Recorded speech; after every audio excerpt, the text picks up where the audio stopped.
Peace and power. Once again, this is your big brother Psyche. Today is going to be a short build, but I'm going to build on a concept that I think is important, especially this time of year. I'm going to build on the ideal of decisions. And the reason I think this is so important this time of year because it's New Year's. And most people make these New Year's resolutions or want to start their year off in a certain type of way that'll be more beneficial toward the things that they want to accomplish in life. And one of the most important things in that is making proper decisions along with discipline. But today we're going to build on decisions. So I'm going to give you a chance and opportunity to get yourself together, get ready for the build, whatever it is you need to do to get ready for the build while we play the intro. If you've heard it many times and many times before, you can skip it and get right on down to the build. Peace. Yeah, you're not rocking with the best. It's been a long time coming that a change gonna come. Yeah, all they gotta do is follow me, man. It's been a long time coming that a change gonna come. Yeah. Know why? To the ghettos, I'm like Barack Obama. Been in and out just like a robbery. Gotta watch old summer. Been Latin, been happening in Dallas. So we ride like ghost hunters. Run numbers like Bumpy Johnson. So the kids won't go hungry. It's lonely out in the streets. Mr. Wind of the junkie. The wind may blow me away tonight. Without a bomber to comfort me. Won't say that I chose this life. This is the life that confronts me. Still, I'll be damned if I let them punk me. See these guns, you don't want these. I lost everything but my passion to flow. When it came back, I ain't respect it like I did before. I tried and died, so now you know. The doper that I get, the more I'm feeling broke as shit. More money mean more problems than this. Now who wants to be rich? Can I get a show of hands and show of fans? The concert I can attend like Tony. Feel like I'm still a man, if you would just call my name like Mike, I swear I'd be there with a blunt and the mic to celebrate life. It's been a long time coming that a change gonna come. So decisions, I love wordplay. Anybody know me know that I consider myself an amateur wordsmith.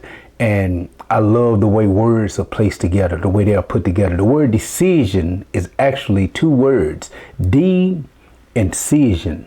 Or we can go to the root of the word, which is decide.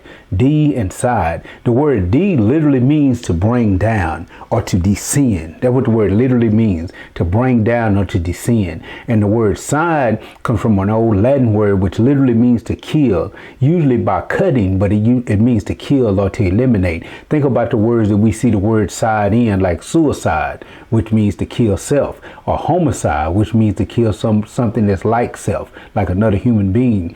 Pesticide, herbicide, and the list will go on and on and on. Genocide, the list can go on and on. So the word side literally means to kill, and the word D means to bring down. So you ask yourself, a word that means to bring down and kill, what the hell does that have to do with me making decisions? Why would we use that word to represent the concept of making choices? Well, see, when you don't put a parameter on the things that you will or won't do, then you're kind of like floating in the sky. You're floating around in the clouds. And when you're floating around in the clouds, you got a million trillion different choices that you can possibly make. In order to make a firm decision or to be decisive, this is what they call being undecisive. A person that's scattered brain, they all over the place. So when you want to make a firm decision and make a decision and decide to be decisive, you start to bring yourself down out of the clouds to D.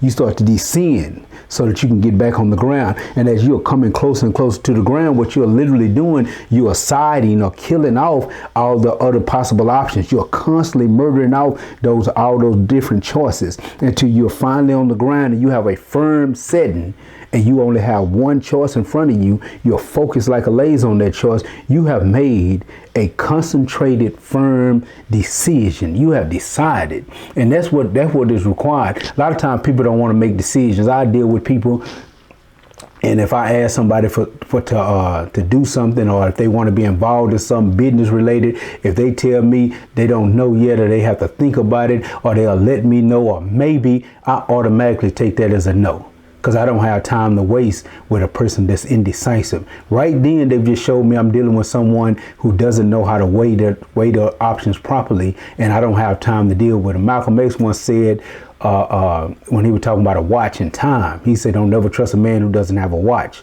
He said he doesn't respect his own time, so therefore he won't respect yours. And I view things like time and decision making in the same manner. If a person, I see that they can't make decisions, I don't allow that in any area of my business, because in areas of business you need to be able to be quick on your feet and you need to be able to make proper decisions. And I say this is important for this time of year because it's the new year. And people have to make decisions on what they're going to take into this new year and what they're going to take away from this new year. Now, I'm going to give a little bonus to this because that bill was short just on decisions. But I'm going to give a bonus to this because we just went through the holiday. Many of us just survived the holidays, Christmas and then New Year. These are some of the biggest major consumer holidays in American culture. But when we had Christmas dinner at my house, and I don't necessarily celebrate Christmas, but I do it for my family. I do it for the people around me who do. You know, being conscious doesn't mean that you knock everything else or knock everybody that's not where you're at. Being conscious gives you the awareness to know how to reach people that might not be where you're at the time. So we're sitting at the table, and my mother, she cooked. So we sitting at the table, and she had made a magnificent meal: brisket, turkey, dressing, all the trimmings, all the contemporary food that we usually eat around this time of year. And before everybody made their plate inside to eat, I sit everybody down and told them we're going to do something different this year. See, this year we're not going to do what we traditionally do: grab our plates, run to our own corners, jump in front of the television set, and ignore each other for the rest of the day. No, we're going to do what holidays was first invented for. Because holidays was created so that family could come together. Even at eating time, if you think about it. Think about movies like Soul Food. Every Sunday you went to Big Mama's house and everybody sat around the table, and that's so that you could know these people. So that you could know the people that you was dealing with. So that you might call them family, but you ain't been around them in years. You don't really know this person. You don't know how to communicate with this person. But if you sit down at the table and y'all have a nice conversation and get to know each other, you create a tie that binds that cannot be broken. But anyway, back to the point. So we sitting at the table, and I told everybody, so we're going to do what family's supposed to do. We're going to build a little bit. And what I decided to build on was the Christmas holiday and the origin of the tradition. And I told them, and I explained to them the history of the tradition. Now, in the building on that history, it was never meant to disrespect Jesus, because I have much respect for the true revolutionary black Messiah, Jesus, as they call the Christ, or his true Hebrew name, Yeshua ben Yosef. I have much respect for the brother. But I didn't have respect for those who disrespected the brother. So we went into the building on what Christmas really represented. See, originally Christmas wasn't Jesus' birthday. Christmas was the winter solstice. From December the 21st to December the 24th was considered the winter solstice. And on December the 25th, if you've noticed, if you're paying attention, the nights are longer than the days right now. It gets dark real early. Now I'm in the southern part of the country in Texas, so it gets dark at 5:30. And the sun don't come fully up to around 7:30 in the morning. So here it is, you have very little daylight as far as what you're used to getting. And they considered this the winter solstice. And right in the dead of the winter, certain places in Europe, people thought that the sun had died. And when the sun had died, all the animals would go into hibernation, where they thought the animals had died. And then all the vegetation dies during this time. So they thought all the food and everything that they had to eat had died. And when it was snowing, they thought the sky was falling. So here it is, they're terrified, running through the forest, tripping like, oh my God, everything is done. And then they found the only thing in the forest that was green, the thing that they call the evergreen tree or the Christmas tree. Because they saw it was green, they felt like it was the only thing that still had the spirit of God in it. So what they did is took an axe, the workman's hand with the workman's axe, and they cut the tree down. They cut God down and dragged God into the house and nailed God to the floor and adorned God in silver and gold, the tree, and silver and gold, and put sacrifices at God's feet. If you look at Jeremiah chapter 10 in your scripture, it'll talk about this. Basically liken this to idols. And it tells you, do not be dismayed by the signs of the time, like the people are dismayed by the signs of the time, because they were dismayed by the natural winter coming, by the natural season change. They were dismayed. And they believed that the tree had told them, after they did all this weird stuff, they believed that the tree had told them how to bring the sun back to life. And the way that you bring the sun back to life, according to to that tradition was to feed heat back to the sun. So they set fires and stuff all around the house and put it in the tree. That's why you put all them lights around the house around Christmas. That's why you put all them lights on the tree around Christmas. It's a tradition of trying to feed heat back to the sun. And then 3 months later, we know now that the spring naturally comes, but they thought that they had actually succeeded in feeding heat back to the sun. They had brought everything back to life. This is what they had thought. So this is what this old tradition comes from. Now, when Emperor Constantine was the emperor of Rome, and they was constantly, and if you understand history, Rome had conquered Israel. But the Israelite people, the people in that land at that time, was a very spiritual, very religious people. They truly believed God was in their midst and protected them and walked with them. So their spiritual traditions was the heart and soul of that people. Constantine and the Romans attempted to break those people with violence, with threats, even with money, and it didn't work. If you pay attention to scripture, you'll see it, that the Romans governed that place, even laid faces on the money. There's a time when they asked Jesus, should he pay taxes? And Jesus asked them, he said, who faces on the money? The response was Caesar's. And then he said, well, render to Caesar what's Caesar. So you got to ask yourself, why is Caesar's face on the money in Israel? Because Rome had conquered Israel. But they had realized that they couldn't conquer the hearts of the people without conquering the religion. So Constantine said he had a vision, a dream. And in that dream, he saw the cross. And it said, in that symbol, you shall conquer. So Constantine claimed that he had basically become a Christian, that he had been convicted and he had become a Christian. And by doing this, he was basically able to co-opt the entire religion. He took the religion and he ordained the Council of Nicaea. They took out certain books that he felt like was too rebellious, that might have created a rebellious spark in the hearts of the people. So they took those books out of the Bible, and they gave you your standard canon of Bible scripture. Also, he did what they call transmigration. You can see it, and there's a few books. I'll tell you about them at the end of the video. But what you do is you'll take a tradition that already exists, and you'll take a tradition that people have, and you'll put their tradition on top of your tradition. And by doing that, it's something that they think they're familiar with, and you get them to adopt your tradition by giving them something that they're already familiar with. And that's what Constantine did with Christmas. He said, with winter solstice, he said, oh, it's Jesus' birthday.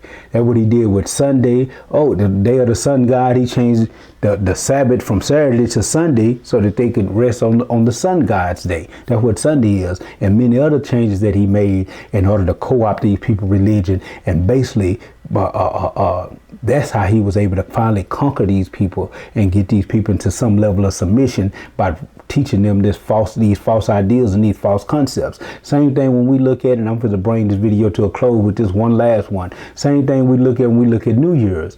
Here it is, New Year's Eve, December 31st. Here it is, you come to come to December 31st, wait for it to say 12 o'clock, and then you start shooting and popping firecrackers and get drunk, and oh, it's a happy new year.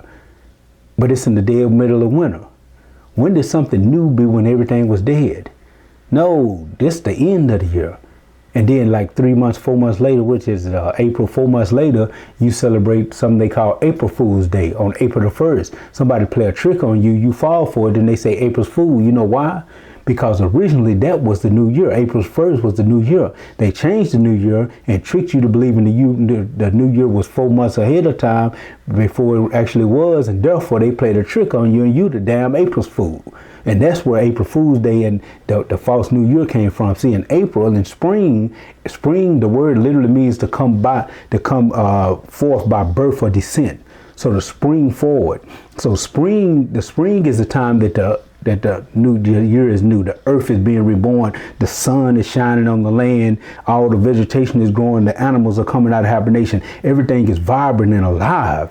That's the new year. But they changed the new year to represent January, to be in January, to represent Janus, the two-headed god of the gates. Even look at the months. Let's look at the months.